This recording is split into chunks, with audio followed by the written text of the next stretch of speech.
Bharatiya Janata party के मुख्य प्रवक्ता, आपदा प्रबंधन बोर्ड के उपाध्यक्ष, पूर्व में रहे हमारे विधायक आदरणीय भाई रणधीर शर्मा जी, हमारी लोकप्रिय प्रधान आदरणीय श्रीमती सरिता देवी जी, उप प्रधान भाई हरनेक जी, पूर्व जिला परिषद के सदस्य आदरणीय बाबा मनमोहन सिंह जी, जिला के उपाध्यक्ष अनुसूचित जनजाति मोर्चा के कैप्टन गंगाराम जी, आदरणीय जगन्नाथ लंबरदार जी, आदरणीय सरमजोत जी, हमारी प्रधान बस्सी की महिला मोर्चा की अध्यक्ष आदरणीय श्रीमती कविता जी, एससी मोर्चा के हमारे अध्यक्ष श्री रामकिशन जी, प्रधान आदरणीय भाई संदीप चंदेल जी, मंडल के उपाध्यक्ष भाई बलबीर पप्पी जी, एससी एचपीएससीबी श्री पंकज शर्मा जी, एक्सियन बिजली बोर्ड, युवा मोर्चा के मेरे सभी जुझारू भाई, महिला मोर्चा की मेरी सभी बहनें, सभी मोर्चे प्रकोष्ठों के सभी भाइयों और बहनों को और यहाँ पर उपस्थित अपने देवी देवताओं को जो मेरे सामने बैठे हैं, आप सबको मेरा बहुत बहुत नमस्कार। और आज हमारा जो विद्युत उपमंडल कार्यालय का उद्घाटन यहाँ पर हुआ है, इस पर 65 लाख रुपए का खर्च हुआ। हमारी ही सरकार में इसका निर्माण भी शुरू हुआ और 2 साल से कम समय के अंदर आपको ये समर्पित करने का काम हुआ है। इसके लिए मैं आपको बहुत बहुत बधाई और शुभकामनाएं देता हूं। मित्रों, पहले की सरकारों में शिलान्यास तो हो जाते थे, काम नहीं होते थे, घोषणाएं हो जाती थी, पूरी नहीं होती थी। भारतीय जनता पार्टी की सरकार केंद्र की हो, प्रदेश की हो, जो कहा वो करके दिखाया है। तो भारतीय जनता पार्टी की डबल इंजन की सरकार ने करके दिखाया। देश और दुनिया के सामने बहुत बड़ी आपदा थी। कोविड-19 महामारी ने दुनिया के सामने बहुत बड़ी चुनौती खड़ी कर दी थी। लोग घरों के अंदर बंद हो गए थे। ना केवल हिंदुस्तान के अंदर, अमेरिका, यूरोप जैसे देशों के अंदर भी लोग घरों से निकल नहीं पा रहे थे। उन देशों में तो जिन लोगों की मृत्यु हुई, कई देशों में तो 1-1 साल तक लाशें फ्रीजर में पड़ी रही, उनको दफनाया भी नहीं गया। यह हालत दुनिया की थी। लेकिन यहां पर आपने, जैसे मुझे सांसद चुना तो मोदी जी देश के प्रधानमंत्री बने। भारत की जनता ने एक ऐसा नेता दिया जिसने हमें महामारी के समय देश को नेतृत्व दिया। एक नहीं 2-2 वैक्सीन भी भारत ने अपनी बनाई और 200 करोड़ वैक्सीन आप सबको बिल्कुल मुफ्त में लगाने का काम नरेंद्र मोदी जी की सरकार ने इस महामारी के संकट से निकालने का काम किया, जीवन बचाया है। और साथ ही साथ भूखमरी से बचने के लिए दुनिया के बड़े बड़े देशों में आज अनाज का संकट है। परिवारों का पेट भरने के लिए 3 वक्त की रोटी नहीं मिलती है। 2 देशों की बड़ी लड़ाई चल रही, रशिया और यूक्रेन की। दुनिया की अर्थव्यवस्था हिल गई है। इतना बड़ा संकट है जिसकी हम कल्पना गांव में बैठ के नहीं कर सकते। जहां से तेल आना है, आपके पेट्रोल डीजल की मैं बात करता हूं, गैस आनी है उसकी बात करता हूं। उन देशों में युद्ध चल रहे हैं। दुनिया के देशों में जहां पे सामान बनता था, गाड़ी में जैसे चिप लगती है, आपके मोबाइल फोन में चिप लगती है जिससे चलता है ये सब, वो बनाने के काम धंधे बंद पड़े हुए हैं। आजकल गाड़ी 1-1 साल लेट मिल रही है। आज बुक कराओ तो साल के लेट का गाड़ी आती है। क्यों? इस महामारी के कारण एक नया संकट दुनिया भर में खड़ा हो गया है। यह कोई बहुत आसान समय देश और दुनिया के लिए नहीं है। तेल की कीमतें दुनिया भर में आसमान छू रही हैं, लेकिन उसके बावजूद भी नरेंद्र मोदी जी की सरकार ने आप दुनिया के मुकाबले महंगाई को देख लें, यहां पर उसके मुकाबले तो कुछ भी नहीं है। अमेरिका जैसे देश में 40-40 साल में महंगाई कभी हुई नहीं। वहां तो उल्टा यह डर होता था कहीं घटा और ना जाए। वहां पे भी 4-4 गुना ज्यादा महंगाई बढ़ गई, लेकिन हिंदुस्तान के अंदर कंट्रोल में रखा। अनाज भी पूरा पैदावार हमारे किसान ने की। दुनिया भर में खाद की कीमतें 3 गुना ज्यादा बढ़ गई, लेकिन कोई मेरा किसान भाई और बहन बताए कि आपके ऊपर 1 रुपए का भी फालतू बोझ पड़ने दिया। ये मोदी सरकार ने जो खाद के दाम आज से 4 साल पहले थे, वही दाम यहां पर रखे भी, खाद की सप्लाई भी पूरी की, किसान ने फसल भी पूरी पैदा करके दी, और साथ साथ में 80 करोड़ लोगों को 5-5 किलो अनाज 28 महीने तक बिल्कुल मुफ्त में देने का काम यह भी नरेंद्र मोदी जी की सरकार ने किया। किसान के लिए 6-6 हजार रुपया खाते में डालने का काम, फसल बीमा योजना का लाभ दिया, और खाद के दाम बढ़ने के बावजूद भी नहीं बढ़ने दिए। खरीदारी पूरे करने का काम किया। हिमाचल में खरीद नहीं होती थी, 8 से 10 नए सेंटर खोलने का काम किया। यह बदलाव हमारी सरकार में हो रहा है। भाई और बहनों, अभी आने से पहले जैसा भाई रणधीर जी ने कहा, नैला में भी लगभग 2 करोड़ रुपए के शिलान्यास, सड़कों के निर्माण से लेके बाकी सब के। लेकिन यहां पर कहा कि हमारे नौजवानों ने जिस तरह से गर्मजोशी से मेरे युवा भाइयों ने स्वागत भी किया, जोश भी दिखाया, तो हमारे प्रधान जी और बाकी रणधीर जी भी कह रहे थे कि यहां खेल मैदान में और बेहतर सुविधाएं हो। मेरी प्रधान जी से भी बात हुई, हम आपके यहां पर खेलों की सुविधाओं में और सुधार हो, वो भी अपनी ओर से प्रयास करेंगे ताकि हमारे यहां से राष्ट्रीय और अंतर्राष्ट्रीय स्तर पर खिलाड़ी खेल सके और यहां पर प्रैक्टिस कर सके। ऐसा भी हम खिलाड़ियों के लिए सुविधा बनाकर देंगे। यही नहीं, भाई रणधीर जी ने कहा है कि पंचायत के लिए, स्थानीय पंचायत के लिए एक मुश्त 5 लाख रुपए की आप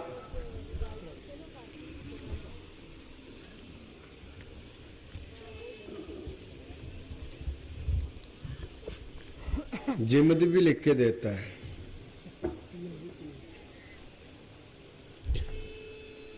जहां एक और कोट खास पंचायत के जो भी काम पंचायत के प्रधान, अब तो प्रधानों के पास मेरे से ज्यादा पैसा होता है, हमारे पास तो कम होता है। मुझे तो 865 पंचायतों के लिए कुल मिला के साल का सिर्फ 5 करोड़ रुपए मिलता है। लेकिन 14वां वित्त योग हो, मनरेगा हो, इससे बहुत सारे काम हम अपनी पंचायतों में करवा सकते हैं। और मनरेगा का बजट जो मात्र 30,000 करोड़ रुपया होता था कांग्रेस के समय, हमने बढ़ाकर 1 लाख करोड़ रुपया कर दिया है।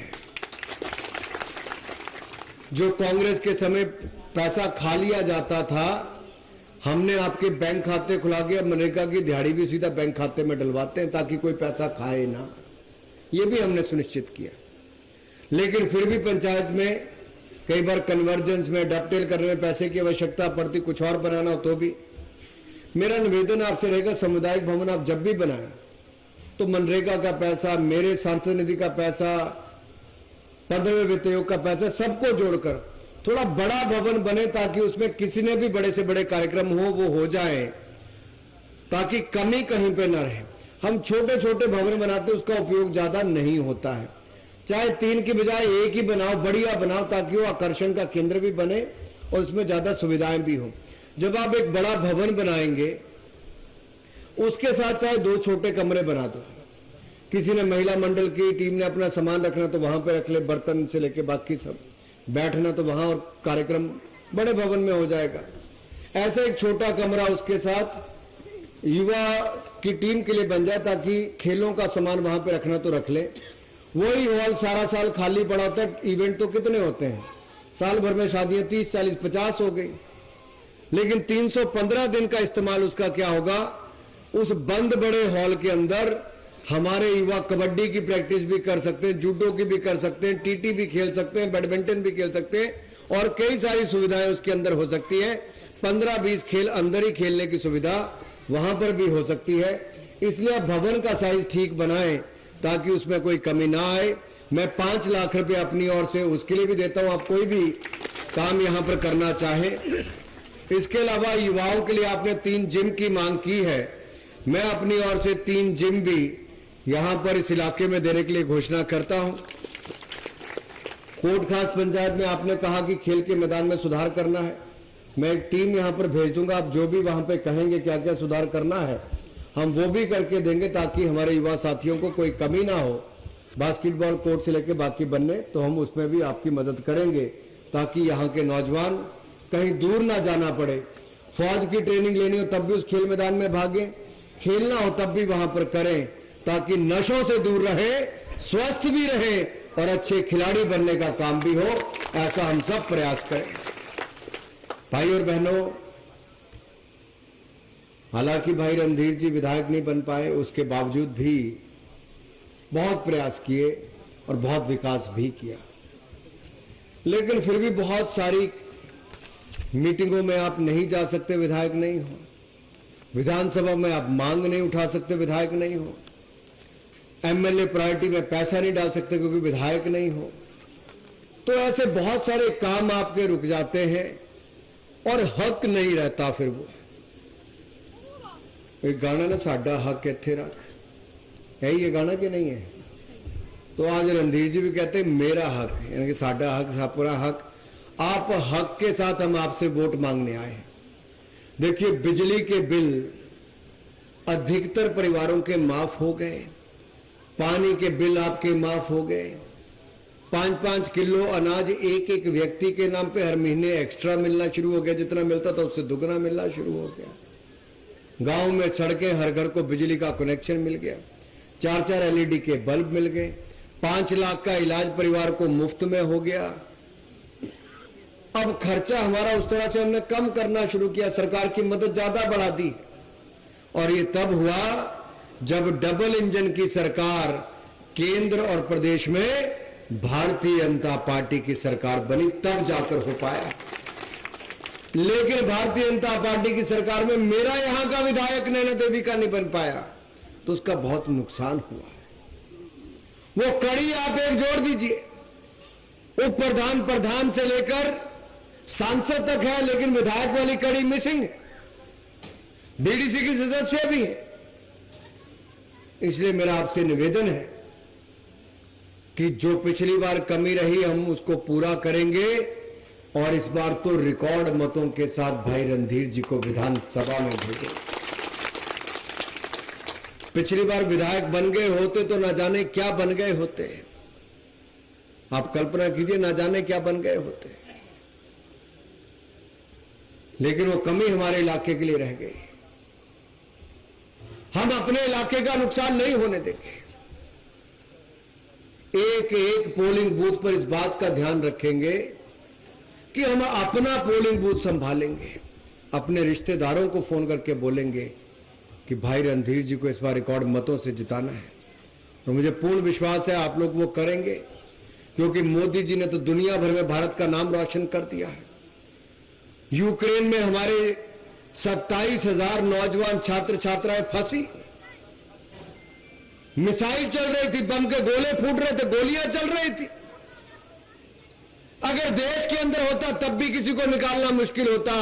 दूसरे देश से कई हजार किलोमीटर पार से 27,000 विद्यार्थियों को बगैर खरोंच लगे कोई हिंदुस्तान वापस लाया तो नरेंद्र मोदी जी लेकर आए।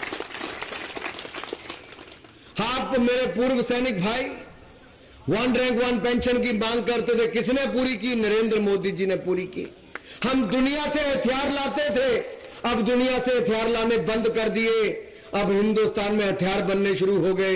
हमारे नौजवान हथियार बनाएंगे, हमारी सेना को देंगे। पहले हम लाते थे, अब दुनिया को देने का काम करेंगे। हथियार तो हिंदुस्तान यहां से बनाकर देने का काम कर रहा है। लड़ाकू विमान से लेकर बुलेट प्रूफ जैकेट तक हिंदुस्तान में बननी शुरू हो गई। हेलीकॉप्टर हमने अभी अपना बनाया, एलसीएच जो बना के दिखाया। ये क्यों नहीं होता था? क्योंकि पिछले 75 सालों में 60 साल कांग्रेस ने देश में राज किया। जीप घोटाला हो, बोफोर्स घोटाला हो, अगुस्ता वेस्टलैंड घोटाला हो, ये सबमरीन घोटाला कांग्रेस के जमाने में हुए। हिंदुस्तान में बनता तो घोटाला ना कर पाते, दुनिया से खरीद कर उसमें कमीशन खाने का काम कांग्रेस ही करते थे। हमने कांग्रेस को भी बाहर किया, कमीशन को भी बंद किया, दुनिया से लाना भी बंद किया। अब हिंदुस्तान में बनाने का काम नरेंद्र मोदी जी की सरकार ने शुरू किया है। हमारी सेना को मजबूत करने का काम किया है, देश को रक्षा सुरक्षा को और मजबूत बनाने का काम किया है। हमारे यहां पर उत्पादन ज्यादा हुआ है, किसान ने करके दिखाया है। आपदा के समय भी 140 करोड़ लोगों का पेट भरने का काम हिंदुस्तान के किसानों ने किया है। बहुत सारे लोगों ने प्रोपेगेंडा चलाया, एमएसपी बंद हो जाएगी, एमएसपी बंद हो जाएगी। एमएसपी बंद नहीं हुई मित्रों। 2014 से लेकर 2022 तक इन 8 साल का आंकड़ा देखोगे तो जितना कांग्रेस ने 10 साल में एमएसपी खरीद पर खर्च किया, हमने उससे 3 गुना ज्यादा पैसा खर्च किया है खरीद करने में भी, यानी कि खरीद भी दुगनी की और दाम भी दुगना देने का काम किया तो नरेंद्र मोदी जी की सरकार ने किया। लेकिन प्रोपेगेंडा के तहत देश भर में एक वातावरण खड़ा कर दिया। कुछ ताकतें देश को तोड़ने का प्रयास करती हैं। हमने देश को टूटने नहीं देना है। हम तो आजादी का 75वां साल मना रहे हैं और जिन बुजुर्गों ने, मेरे माताओं बहनों ने इन पिछले 75 सालों में देश को आगे बढ़ते देखा कि कैसे इन 8 सालों में आगे बढ़ा और कितनी धीमी रफ्तार उनके 60 साल में थी। अगर इन 8 साल में हमने ये कर दिया कि जिन अंग्रेजों ने हमारे ऊपर 200 साल राज किया था उनको पछाड़कर आज हिंदुस्तान दुनिया की 5वें नंबर की अर्थव्यवस्था बन गया है। 5वें नंबर की अर्थव्यवस्था दुनिया में हिंदुस्तान 5वें नंबर पर आ गया। उनको छोड़कर पीछे जिन्होंने हमारे ऊपर 200 साल राज किया। आज से 8 साल पहले हम 11वें नंबर पर थे, केवल 8 साल में 5वें नंबर पर आए। तो सोचिए अगले 25 साल में हम हिंदुस्तान को पहले 3 देशों में तो लाएंगे ही। भारत को फिर महान बनाने का काम भारतीय जनता पार्टी की सरकार और देश के लोग इकट्ठे मिलकर करेंगे। हम कर सकते हैं, इकट्ठे मिलकर करेंगे। बार बार भारतीय जनता पार्टी को जिताकर नरेंद्र मोदी जैसे नेता को बनाकर हम देश और प्रदेश को आगे लेकर जाएंगे। और मुझे पूर्ण विश्वास है इसमें आप पूरा सहयोग करेंगे। आप सब आए, जुड़े, आप सबका बहुत बहुत धन्यवाद। बोले भारत माता की। भूख लग गई सारे कह रहे रोटी तैयार है, खुशबू भी आ गई थोड़ी बहुत है, आवाज भी जोर दी निकले। भारत माता की है नहीं दम। रोटी खान तो बाद सभा कराइए तो सुस्ती पई होंगी सारे नूं, पहले कराइए तो फिर एनर्जी नजर नहीं आती। चलो थोड़ा कंपटीशन ही करा लिया थोड़ा। इधर वाले लगाएंगे नारा, पहले देखते हैं कितनी आवाज है। भारत माता की, भारत माता की, भारत माता की।